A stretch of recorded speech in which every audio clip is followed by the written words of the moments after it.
मी पिळले आहे त्यामध्ये पाणी घालून आपण मिश्रण तयार करून घेऊया.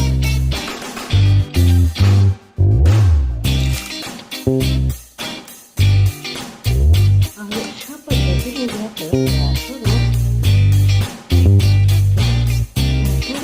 झाकण ठेवून रात्रभर भिजत ठेवण्यासाठी ठेवावे. बॅटर भिजण्यासाठी 6 वाटी पाणी लागले आहे. झाकण लावून बॅटर भिजण्यासाठी इडलीचे पीठ रात्रभर भिजण्यासाठी ठेवले होते. इडलीचे पीठ भिजले आहे.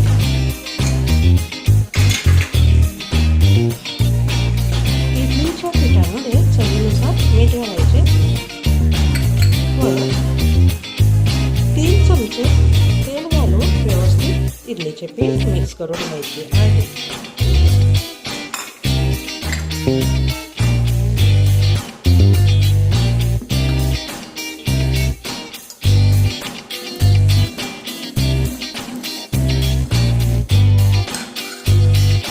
गॅसवरती इडलीच्या पात्रामध्ये पाणी घालून उकळण्यास ठेवले.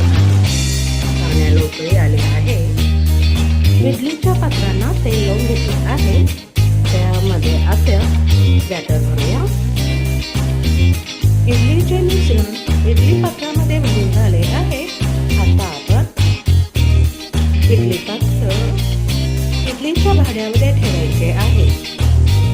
अशा पद्धतीने सर्व इडली पात्र ठेवूया. इडली भांड्यावरती झाकण लावायचे आहे. इडली छान वाफवून घ्यायची आहे.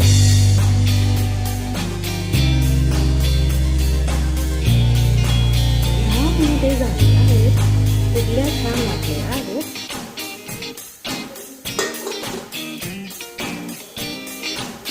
गॅस बंद करावे. इडली थंड होण्यासाठी ठेवायची आहे. इडली थोड्या थंड झाल्या आहेत. अशा पद्धतीने इडली काढून घ्यायची आहे. अशा पद्धतीने आपण इडली बनवून घेऊ.